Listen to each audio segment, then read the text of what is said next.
आप सबका बहुत बहुत धन्यवाद कि आप सब ने मुझे मौका दिया, मुझे इस मंच के लायक समझा, उसके लिए आपका हार्दिक अभिनंदन। जूही चावला जी यहाँ पर बैठी हैं, मैं इनका बहुत ही बड़ा फ़ैन हूँ। मेरी वाइफ उनकी बहुत बड़ी फ़ैन है। तो मुझे मौका दिया कि मैं रूबरू उनके सामने यहाँ पर मंच पे खड़ा होकर कुछ बोल सकूं, इसके लिए आप सबका बहुत ही बहुत धन्यवाद। Thank you.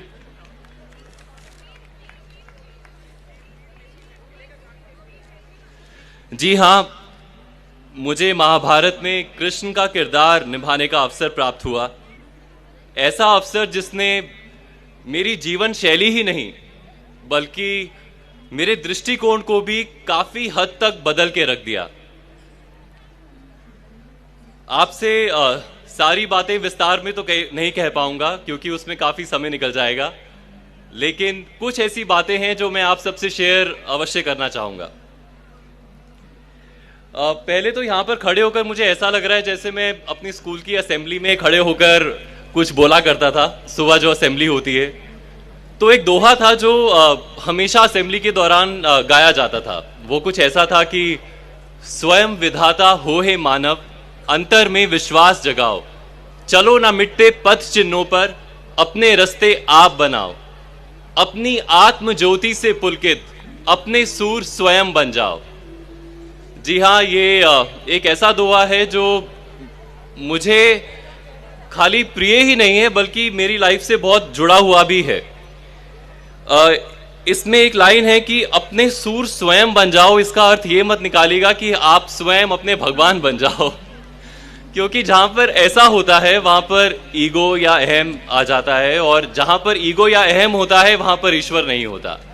तो it could be either of the things, either it could be your ego or it could be your almighty. So Mahabharat करते हुए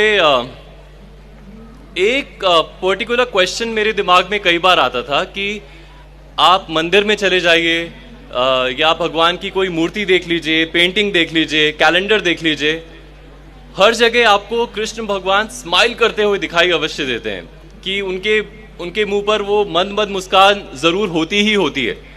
तो कई बार ये मेरे दिमाग में प्रश्न होता था कि ऐसा होता क्यों है, वाई एवरी टाइम ही स्माइलिंग।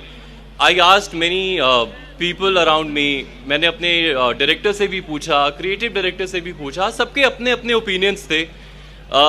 कोई कहता था कि वो शायद इसलिए स्माइल करते हैं कि तुम करते रहो जो तुम्हें करना है, लास्ट में तो वही होगा जो मैं चाहता हूँ।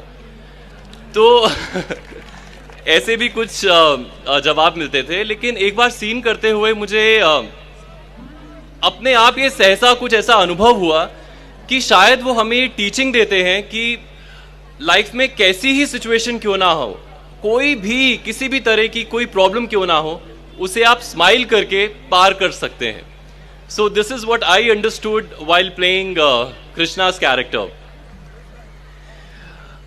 डेस्टिनेशन इंडिया ऐसी ही कई तथ्यों और संस्कारों और कहानियों से भरा हुआ है। हमें चाहिए कि हम उसका मूल्य समझें, उसे सम्मान दें और कहीं ना कहीं इन सबको अपने जीवन में उतारें। यहाँ की कलाकृतियाँ, नृत्य, यहाँ के त्योहार सब हमारी ही धरोहर है और ये हमारी जिम्मेदारी है, हमारी रिस्पॉन्सिबिलिटी है कि हम उसे संभाल कर रखें और उन्हें प्रोत्साहन दें।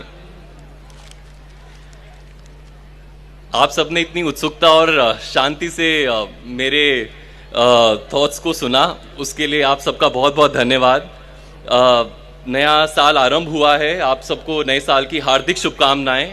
और मेरी बस यही आशा है कि आपके इस वर्ष का प्रत्येक पल आपको भारतीय होने पर गर्व महसूस कराए और मुझे भी गर्व महसूस कराए। इसी लास्ट विश के साथ मैं आपसे इजाज़त चाहता हूँ। Thank you.